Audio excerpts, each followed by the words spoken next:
Garukira amasezerano ya Arusha. Garukira amasezerano ya Arusha ni ikiganiro cyo kwigishanya no kwibutsanya ibigize amasezerano y'amahoro no gusubiza hamwe kw'abarundi yabereye i Arusha. Garukira amasezerano ya Arusha ni ikiganiro mutegurirwa n'itorero Burundi mukagishikirizwa n'ikinyamakuru Remesha ku munsi wa kabiri.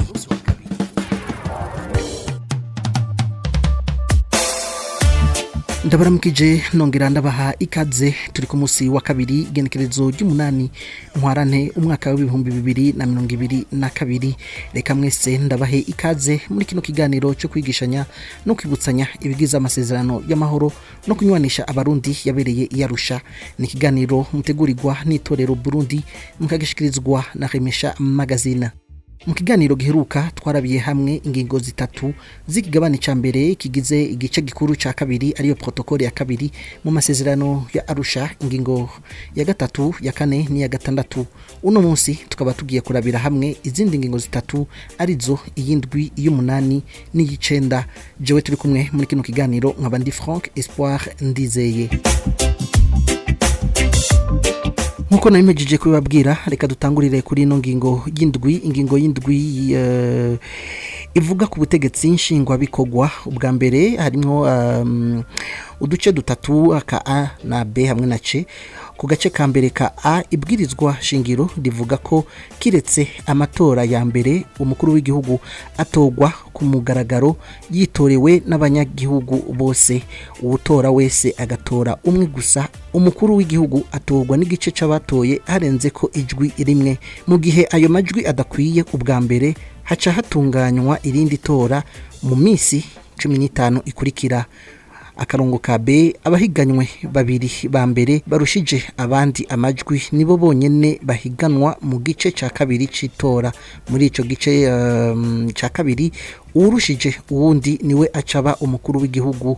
Ku karongo ka C, mwitora rya mbere ritegerezwa kuba mu kiringo fata kibanza, umukuru w'igihugu atogwa n'abaserukira abandi nkuko bitegekanijwe imbere mu gahimba ka 10 k'ingingo ya 20. Nuko turaza ku murongo wa mbere. Umukuru w'igihugu afise ububasha ntunganywa ntwaro kandi niwe yubahiriza ikurikizwa ry'amabwirizwa, arangura amabanga yiwe mu gushinga amategeko ategwa ko n'igikumu c'icegera ciwe canke umushikiranganje vyega bibaye ngombwa. Ku murongo wa kabiri, atoregwa ikiringo c'imyaka 5 kandi arashobora kwiyongeza rimwe, nta numwe ashobora kurenza ibiringo bibiri. Ku murongo wa gatatu, mu kurangura amabanga yiwe umukuru w'igihugu yunganirwa n'ivyegera bibiri. Abo nabo bagenwa n'umukuru w'igihugu abanje kubashikiriza inama nshinga amateka na nkenguza amateka ngo zibemeze biciye mu matora. Bamwe bose ukwabo barashobora gukomborwa mu mabanga yabo n'umukuru w'igihugu. Ivyegera by'umukuru w'igihugu biva mu bwoko n'imigambwe bitandukanye. Ku murongo wa gatanu, imigambwe canke imigwi y'imigambwe irasabwa ariko atari itegeko guha umukuru w'igihugu urutonde rw'abantu ashobora gutoramwo abashikiranganje. Aho ni mu gihe iyo migambwe yashikanye ica 20 c'amajwi mu matora, iba ifise uburenganzira bwo kuronka abashikiranganje ku rugero rw'ivyijana bitari munsi y'intebe ifise mu nama nshinga amateka. Igihe umukuru w'igihugu akuye umushikiranganje, atora umusubirizi wiwe ku rutonde rutanzwe n'umugambwe uwo yahora akomokamwo. Umurongo wa gatandatu, umukuru w'igihugu niwe kizigenza wa Republika, akaba na kizigenza mu nzego zo gucungera amahoro n'umutekano. Niwe agomora ingabo, akanemeza amasezerano yo kwihagarika amaze kubija inama na leta n'abagize ibiro by'inama nshinga amateka na nkenguza amateka. Ku murongo w'indwi, umukuru w'igihugu arashobora gukomborwa mu mabanga yiwe kubera ikosa, agashikuzo canke igiturire canke ingingo ifashwe n'ivya bitatu bibiri by'abashinga amateka n'abakenguza amateka bakoranye. Ku murongo w'umunani, icaha cyo guhemukira igihugu nico cyonyene gishobora kwegekwa ku mukuru w'igihugu, cemezwa na sentare ntahinyuzwa na sentare yubahiriza ibwiriza shingiro bikoranye zirongowe n'umukuru wa sentare ntahinyuzwa. Ku murongo w'icenda, umukuru w'igihugu ivyegera vyiwe n'abagize leta bategerezwa kwerekana amatungo yabo muri sentare ntahinyuzwa imbere yuko binjira mu mabanga yabo n'igihe bayavuyemwo. Ku ngingo y'umunani, ingingo iraba ubutegetsi bwegereye abanyagihugu. Umurongo wa mbere, intara zirongorwa na baburamatari atari abasirikare bagenwe n'umukuru w'igihugu bakemezwa n'inama nkenguzamateka. Umurongo wa kabiri, amakomine ni uturere twigenga mu by'intwaro, niryo shingiro ry'iterambere mu by'ubutunzi n'imibano, kandi agabuwemwo imitumba canke amazone n'utundi turere dutegekanijwe n'amategeko. Ku murongo wa gatatu, amategeko aratomora igihe musitanteri ashobora gukugwa mu mabanga yiwe canke agahagarikwa n'ubutegetsi bukuru canke inama mpanuzwa jambo ya komine kubera imvu zumvikana, cane cane nk'udashobora kurangura amabanga ajejwe, ukurya ibiturire, icaha gikomeye cyane canke ukunyuruza amatungo ya komine.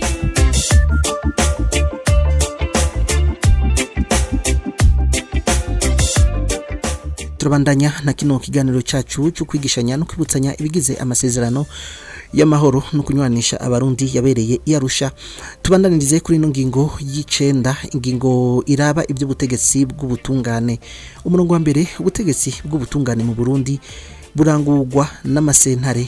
Bwa kabiri, ubutegetsi bw'ubutungane ntibuhengama kandi burigenga, bugengwa n'ibwirizwa shingiro gusa, nta numwe yemererwa kwita mu gikorwa cy'ubucamanza. Ubwa gatatu, ubutegetsi bw'ubutungane buringanijwe ku buryo bushika ku vyo bwishinze, no kuvuga kurangwa nuko bugizwe n'imigwi yose y'abanyagihugu. Ku murongo wa kane, indimi zikoreshwa mu masentare ni Kirundi n'izindi ndimi zemewe n'amategeko. Amategeko atangazwa mu Kirundi no mu zindi ndimi zemewe n'amategeko. Umurongo wa gatanu, ibwirizwa shingiro rirateganya sentare nahinyuzwa mu Burundi. Amategeko agenga ibikorwa vyayo, abayigize n'ibisata vyayo, hamwe n'ingene ivyo bisata biringanijwe bishingwa n'ibwirizwa ngenderwako. Ku murongo wa gatandatu, abacamanza ba sentare nahinyuzwa bagenwa n'umukuru w'igihugu ku rutonde rutanzwe n'inama nkuru y'abacamanza, bakemezwa n'inama nshingamateka na nkenguzamateka.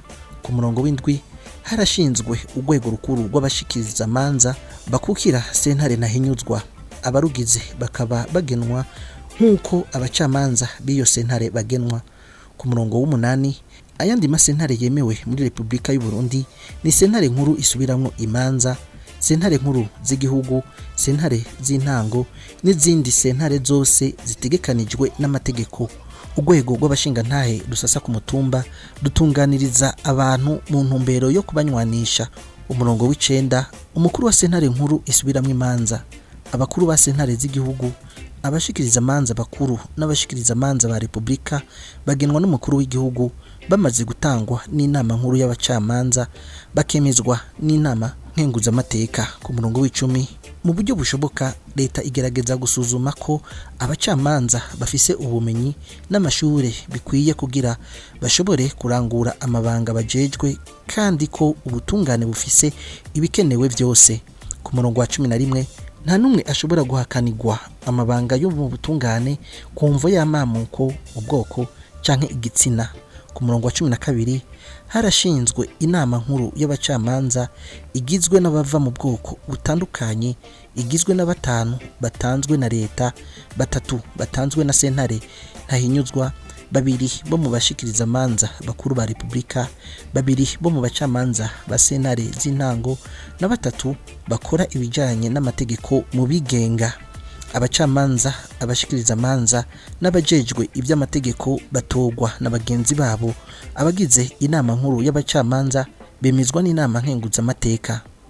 Ku murongo wa 13, iyo nama irafise abanyamabanga, irongorwa n'umukuru w'igihugu akunganirwa n'umushikiranganje w'ubutungane. Abanyamabanga barakorana iyo bikenewe.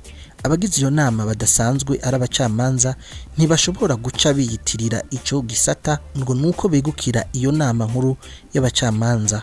Ku murongo wa 14, inama nkuru y'abacamanza ni urwego ruganza inzego zose z'abacamanza, dushobora kwitugwa n'abanyagihugu ku giti cyabo canke umuhuza n'abashikiriza amanza ku vyerekeye inyifato y'abacamanza mu kazi, hamwe n'abashikiriza amanza n'abacamanza bitwara ko barenganijwe mu mwuga canke bafise ivyo basaba. Umushikiriza amanza canke umucamanza ntashobora gukugwa mu kazi atagirijwe ikosa rikomeye canke ukunanirwa amabanga jejwe bimaze kwemezwa n'inama nkuru y'abacamanza. Ku murongo wa 15 imanza ziba ku mugaragaro kiretse iyo biteye kubiri n'ineza y'ubutungane canke ineza ya bose. Imanza ziraburanishwa hanyuma zigacibwa ku mugaragaro. Ku murongo wa 16 abashikiriza amanza n'abacamanza bagenwa n'itegeko ry'umukuru w'igihugu abisabwe n'inama nkuru y'abacamanza. Abakuru ba sentare z'intango bagenwa uko nyene ariko amazina yabo ahabwa umukuru w'igihugu abanje kwemezwa n'inama nkenguzamateka. Ku murongo w'17 sentare yubahiriza ibwirizwa shingiro nibwo rwego kaminuza mu vyerekeye ibibazo bijanye n'ibwirizwa shingiro. Ububasha bwayo n'imirimo yayo biratomowe mu ibwirizwa shingiro ryo mu 1992. Itunganywa ry'iyo sentare biringanijwe n'ibwirizwa ngenderwako. Kuri ivyo urufatiro ruri mu kigabane ca kabiri c'iki gice gikuru ca kabiri. Umurongo wa 18 abagize sentare yubahiriza ibwirizwa shingiro uko arindwi bagenwa n'umukuru w'igihugu bakemezwa n'ivya bitatu bibiri by'abagize inama nkenguzamateka. Bafise ikiringo c'imyaka 6 kandi ntibiyongeza. Sentare yubahiriza ibwirizwa shingiro ya mbere ni itegekanijwe n'igice ca kabiri c'aya masezerano mu kiringo c'imfata kibanza. Abayigize bafise ubumenyi butomowe mu kigabane ca kabiri c'aya masezerano. Umurongo wa 19 sentare yubahiriza ibwirizwa shingiro yitugwa n'umukuru w'igihugu, umukuru w'inama nkenguzamateka n'umukuru w'inama nshingamateka bisabwe n'ica kane c'abagize inama nkenguzamateka canke inama nshingamateka canke n'umuhuza wa Republika. Bitaye ko umuntu wese ku giti ciwe yumva ko bimwega canke umushikiriza amanza wa Republika arashobora gusaba sentare yubahiriza ibwirizwa shingiro kwemeza nimba itegeko rinaka ridateye kubiri n'ibwirizwa shingiro mu kwitwara canke akabibwira ubutegetsi kanaka mu rubanza rwega uwo muntu. Umurongo wa 20 sentare yubahiriza ibwirizwa shingiro ntishobora gusasa hadakoranye n'imiburiburi batanu mu bayigize. Umurongo wa 21 ingingo za sentare yubahiriza ibwirizwa shingiro rifatwa n'ivya bitatu bibiri by'abayigize mu gihe banganije amajwi ku kibazo ico ari cyo cyose. Iry'umukuru wa sentare niryo kirumara. Ku murongo wa 22 sentare yubahiriza ibwirizwa shingiro ifise ububasha bwo turaraba mu mice 6. Turahera ku gace ka A kwemeza ko amategeko n'amabwiriza yafashwe adateye kubiri n'ibwirizwa shingiro. B gusigura ibwirizwa shingiro no kwemeza ko atamukuru w'igihugu akihari canke atamukuru w'inama nshingamateka ahari mu gihe biteye amatati. C kwemeza ko amatora y'umukuru w'igihugu y'abashingamateka canke ibwirizwa shingiro yaciye mu mategeko. D kwakira indahiro y'umukuru w'igihugu mu gutangura amabanga yiwe. E kwemeza amabwirizwa ngenderwako imbere yuko ashigwa ku mukono hamwe n'amategeko agenga ibikorwa by'inama nshingamateka imbere yuko ashigwa mu ngiro. Ubwa nyuma ariyo F kwiga ibibazo byose bitegekanywa n'ibwirizwa shingiro.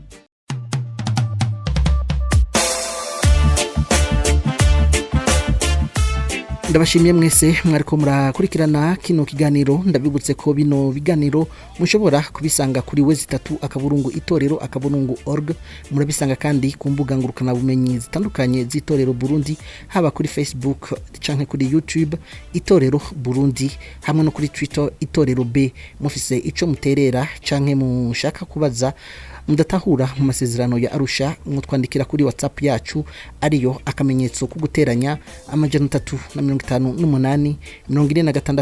46 89 67 hamwe kandi no kuri email ndizeye 87@remesha.net. Abarundi kazi mwese nkaba ndabifurije uno munsi mpuzamakungu wahariwe abakenyezi, aho bavuga kukungana kw'ibitsina. Uno munsi ariyo kazoza abarundi kazi mwese mwariko muradukurikirana, nkaba ndabifurije uno munsi mpuzamakungu wahariwe abakenyezi, aho bavuga ko ukungana kw'ibitsina uno munsi niyo kazoza iramye.